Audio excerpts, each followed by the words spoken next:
개는 훌륭하다. 안녕하세요. 저는 사랑이에요. 미니어처 푸들이고요. 저는 여자랍니다. 나이는 1살. 저는요, 똥오줌 참 잘 가려요. 주인한테 앉아 손 하이파이브도 잘하고요. 충성심 무척 강하지요. 청신호 가족 여러분, 안녕하세요. 아무도 관심을 갖지 않는 것에 돋보기를 들이대어서 호기심을 품어보는 청신호 시간입니다. 조선이 마무리되던 시기에 이제 고종이라는 임금이 있었습니다. 이 고종은 원래 이름이 이명복이죠. 이명복. 근데 이 이름 이명복 말고 아명이라는 게 있어요. 각 가정에서 아이에게 붙여주는 이름이라고 하는데, 이 고종의 아명이 개똥이라는 것은 아주 유명한 이야기입니다. 개똥아 라고 불렀다고 해요. 이것은 당시 의료 수준이 아주 미미했기 때문에 흔한 잔돌처럼 굴러다니면서 무병장수하라고 이렇게 흔하고 천한 이름으로 지어졌다고 합니다. 자, 이런 민속신앙으로 천한 이름을 받았던 고종처럼 한 사람도 심오한 뒷이야기가 있었어요. 바로 오늘의 주인공 갈렙입니다. 성경에서 이 갈렙이 꽤 많이 등장을 하고 있죠. 그나스 사람 여분네의 아들인데요. 왜 그는 그 아들의 이름을 갈렙이라고 지었을까요? 여러분, 갈렙이 히브리어니까 무슨 뜻인지 모르니까 그냥 우리는 그냥 갈렙이다 라고 하지만, 이 갈렙이라는 뜻은요, 개란 뜻이에요. 개. 누가 자신의 아들의 이름을 개라고 짓겠습니까? 오늘 이 이야기 해보겠습니다. 갈렙이 누굽니까? 갈렙은요, 유다 지파의 족장이에요. 12 정탐꾼 중에 한 사람으로 가나안을 정탐한 뒤에 여호수아와 함께 하나님의 언약을 상기시키며 가나안 땅을 공격하여 정복할 것을 주장한 사람, 바로 그 사람이 갈렙이죠. 갈렙은 40세에 가데스 바네아에서 정탐꾼으로 파견되어서 충성을 다합니다. 그뿐 아니라 가나안 땅에 들어간 후에 85세의 노부에도 불구하고 모두가 두려워하는 헤브론 땅, 이 헤브론 땅에 그 아낙 자손, 거인 족속이 있거든요.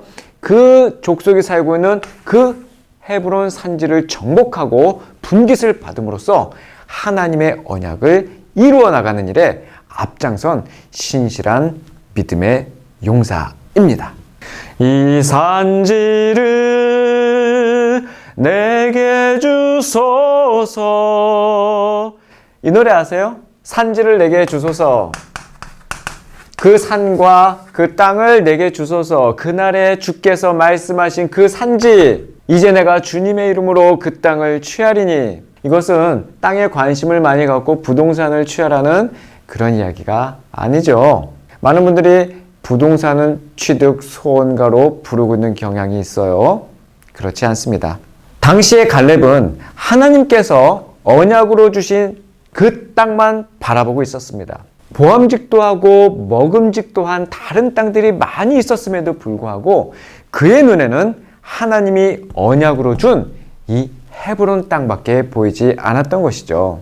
그런데 그 땅에는 아낙 사람들, 즉 가나안 거민 중에서도 가장 장대한 거인족이 사는 땅인데다가 아무짝에도 쓸모없는 황무지였어요. 게다가 갈렙은 이미 85세의 할아버지였습니다. 그럼에도 불구하고 그는 그 위대한 고백을 하는 것이죠. 이 산지를 내게 주소서라고 말입니다. 어찌 감히 그런 마음을 품을 수나 있겠습니까? 거인족 아낙 자손 앞에서 비록 나는 메뚜기 같을지라도 갈렙은 믿음의 칼을 높이 뽑아 든 것이죠. 그 믿음의 칼은 훗날 다윗의 물맷돌 5개와 오버랩 됩니다. 만군의 주 여호와를 조롱하고 있는 저 블레셋 거인 골리앗 앞에서 승리를 외친다는 것도 어떻게 보면 다윗에겐 언감생심 아니었을까요? 그러나 하나님은 그 마음을 품으셨습니다. 그 마음은 창조주 하나님을 조롱하는 이 세상을 향해 뽑아둔 마지막 히든 카드였거든요. 두 명의 강도 사이에서 그 골고다에 선 그 십자가, 내가 죽어야 할 그 자리에 나부끼는 그 승리의 깃발, 그것이 복음입니다. 인간의 근본적인 두려움인 사망 권세를 조롱하고 영원한 승리를 쟁취해낸 이 위대한 소식을 알아듣게 하셨으니 어찌 기뻐하지 않을 수 있겠습니까? 갈렙의 이름의 뜻은 개라고 했습니다. 사람과 늘 함께하고 늘 곁에서 그 목양을 도와주는 그 개 말이죠. 사람의 음성에 가장 빠르게 반응하고 그 음성에 재빠르게 충성을 다하는 이 개. 바로 갈렙은 그렇게 하나님의 음성에 민감하고 반응하고 움직였던 믿음의 용사였습니다. 그런 믿음의 용사들은 갈렙 그리고 다윗 계속해서 이어져 바로 예수님의 충성, 예수님의 순종까지 가게 된 것이죠. 하나님은 그 마음을 품으셨습니다. 어떤 마음이요? 창조주 하나님을 조롱하는 이 세상을 향해 뽑아둔 마지막 히든 카드 같은 그 마음 말입니다. 개는 훌륭하다.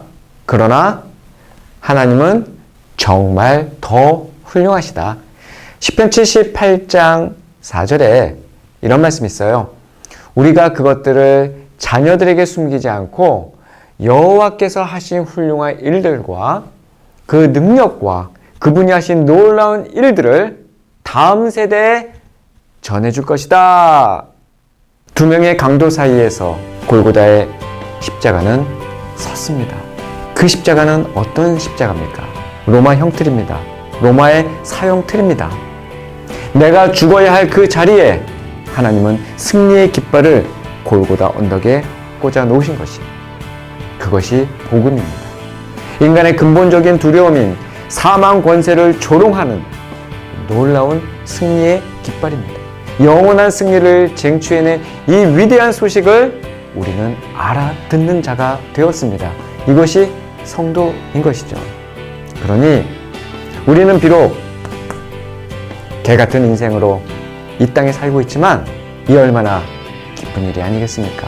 사랑하는 친구들, 우리 이 충성스러운 개처럼 하나님께 충성스럽게 달려가는 갈렙과 같은 인생 되시기를 주의 이름으로 축복합니다. 청신호, 다음 시간에 봐요.